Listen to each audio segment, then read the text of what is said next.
Pernahkah kalian bertanya-tanya mengapa air tidak pernah habis? Jawabannya karena adanya siklus air. Siklus air terdiri dari 3 bagian, yaitu evaporasi, kondensasi, dan presipitasi. Evaporasi. Evaporasi adalah menguapnya air yang ada di permukaan seperti air laut, air danau, atau air sungai yang menjadi uap air dan naik ke atmosfer. Evaporasi disebabkan oleh adanya panas matahari. Uap air yang ada di atmosfer akan mengalami kondensasi menjadi cair ketika melewati lapisan udara yang dingin. Kumpulan uap air yang terkondensasi akan membentuk awan. Awan yang baru terbentuk warnanya putih, tapi semakin banyak uap air yang terkondensasi, awan jadi semakin gelap. Warna gelap ini karena cahaya matahari tidak dapat menembus awan. Makin lama awan menjadi semakin tebal, berat, dan gak sanggup lagi untuk menampung air. Akhirnya air pun turun ke bumi yang disebut presifikasi atau kita kenal sebagai hujan. Transpirasi, proses di mana air masuk ke dalam jaringan makhluk hidup seperti tumbuh-tumbuhan kemudian menguap ke permukaan. Setelah semua proses tersebut terjadi, siklus air akan kembali ke tahap awal dan berulang secara terus-menerus. Pembentukan awan banyak terjadi di atas permukaan laut. Hal tersebut memungkinkan terjadinya 3 siklus air: siklus pendek, siklus sedang, dan siklus panjang. Siklus pendek terjadi jika awan menyebabkan hujan di atas permukaan laut. Yang kedua, siklus sedang terjadi jika awan berpindah ke daratan karena didorong oleh angin atau adanya perbedaan tekanan.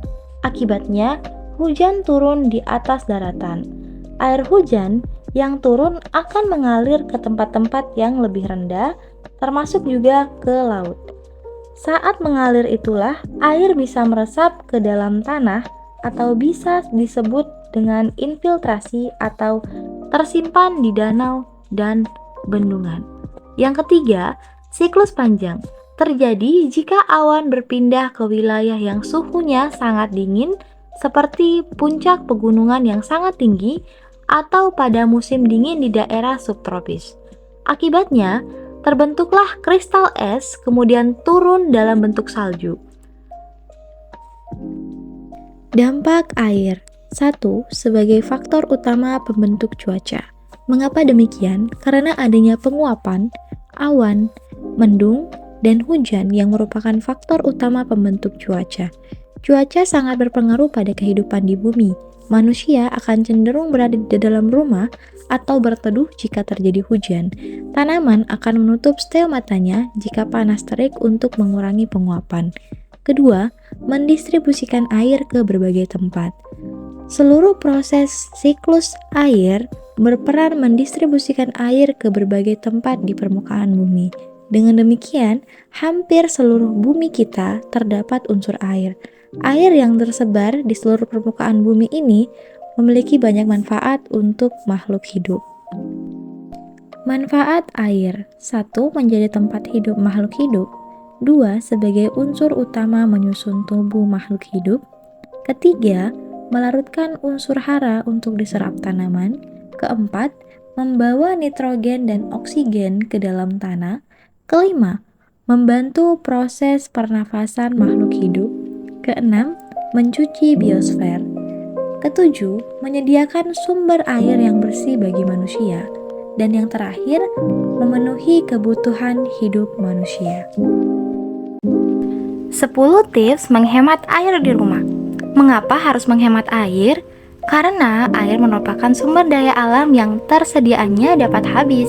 Perubahan iklim yang tidak bisa diprediksi menyebabkan sumber air tawar semakin langka dan memerlukan perlakuan lebih kompleks. 10 tips hemat air yang dapat dilakukan di rumah. 1. Periksa kebocoran. Periksa sistem perpipaan air secara rutin di rumah karena pipa air yang bocor dapat menyebabkan pemborosan air yang signifikan hingga 5 liter dalam sehari. Maka, Segera perbaiki bila ada kebocoran pada pipa air. Kedua, matikan keran air jika tidak digunakan. Menyalakan air yang tidak digunakan menjadi salah satu pemborosan air yang paling sering terjadi. Hal ini dapat menghilangkan air hingga 20 liter dalam sehari. Selalu matikan keran air setelah digunakan. Ketiga, mencuci makanan dalam wadah. Mencuci makanan pada air mengalir menyebabkan pemborosan air. Lebih baik merendam buah dan sayur menggunakan wadah seperti mangkuk yang diisi air, lalu dicampurkan garam atau pembersih makanan. Keempat, menggunakan mesin cuci ramah lingkungan. Gunakan mesin cuci dengan beban penuh agar tidak boros air saat melakukan pembilasan. Maka, penting menggunakan mesin cuci yang ramah lingkungan. Kelima, memasang aerator keran. Memasang aerator keran dapat mengurangi konsumsi air hingga 70% tanpa mengorbankan tekanan air. Sebagai alternatif, dapat menggunakan keran dengan sensor sehingga pemosokan air hanya diaktifkan saat diperlukan. Keenam, menggunakan toilet flush. Menggunakan toilet flush saat membilas lebih hemat air dibandingkan dengan menyiram atau mengalirkan air karena membutuhkan volume air yang lebih besar. 7. Menggunakan air seperlunya saat mandi. Mandi adalah aktivitas kebersihan yang membutuhkan banyak air setiap hari.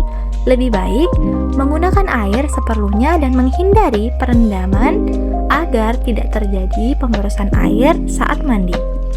Kedelapan, menampung air hujan.